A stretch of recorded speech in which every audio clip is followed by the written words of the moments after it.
Okay, so we're now looking at determining the function of a polynomial from its graph. Okay, so when from National 5 we know if we have a function like this, we've got 3 and 1, and say that is 6.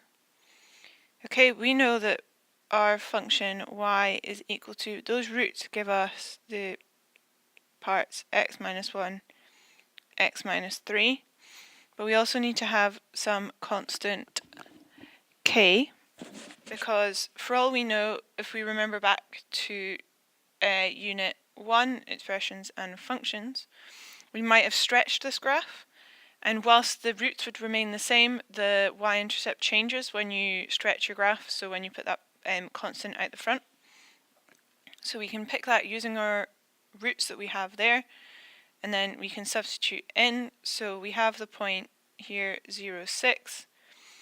So that can go into our equation, giving us that 6 is equal to 0 minus 1 times by x minus 3 times k.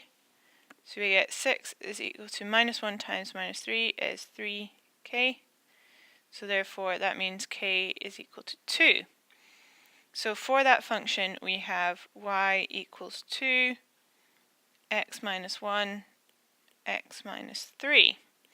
Okay, so that's just a recap from the National 5, and being honest, it doesn't get all that much more complicated from for higher. It's just that we can now have a couple of other functions, and these include cubics. Right, so if we have a look now at a cubic function. So if we've got the cubic function that looks kind of like this, so we're going to go down like that, we're going to go all the way up, and we're going to come back down again. Okay, mine isn't to scale, apologies, it should be, but it isn't. So that's 2 minus 2, that's 1, that's 2. And our y-intercept is at minus 4. Okay, so we have our x's and our y's. So from here we know if 1, it crosses the x at 1, x minus 1 is a factor. If it crosses at 2, x minus 2 is a factor. And if it crosses at minus 2, that's x plus 2 is a factor.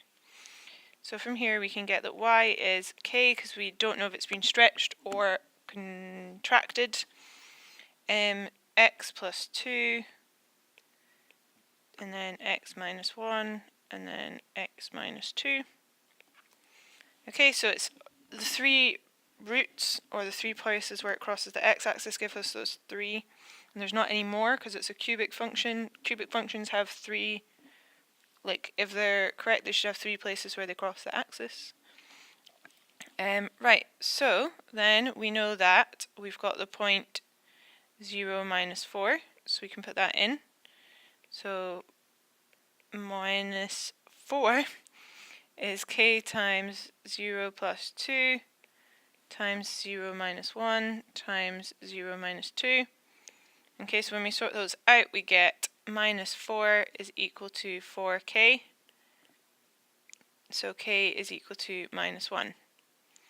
So therefore, y is equal to negative x plus 2, x minus 1, x minus 2. And remember, it doesn't matter what order you put those the brackets in, the roots, it doesn't matter. Generally go positive and then through to negative, but honestly it doesn't matter in the slightest. Okay, something to be careful of, so we're going to do one, there's something else to be really careful of, so we've got to do one more example. Right, and the one to be careful of is if you get a function that looks like this. Okay, so we're going to go up, we're going to go through the axis, we're going to touch, and then it's going to go away again. So that's y equals f of x. And this point here is 1, this one is minus 2, and it crosses the axis at 4. Okay, so we know that y equals f of x, and the roots we've got x equals minus 2, which gives us x plus 2. Okay, but this point where it just touches and goes down, so we've got x equals 1, which is a repeated root. So if it just touches the axis and then goes back again, it's a repeated root. So therefore that gives us that y is k, because we need a constant, x plus 2, and then we've got to have 2 brackets of x minus 1, because it's been repeated. Okay, so then we know we've got the point 0, 4. So this gets substituted in, so we're going to get 4 is equal to k times 0 plus 2 times by 0 minus 1 times by 0 minus 1. When we sort that out, all out gives us 2 times minus 1 times minus 1, which is 2. So we get 2k is equal to 4. So therefore k is equal to 2. So our y is equal to 2, x plus 2, and then we can put x minus 1 squared because we've got 2 of them. Okay, so that is determining the function of a polynomial from its graph.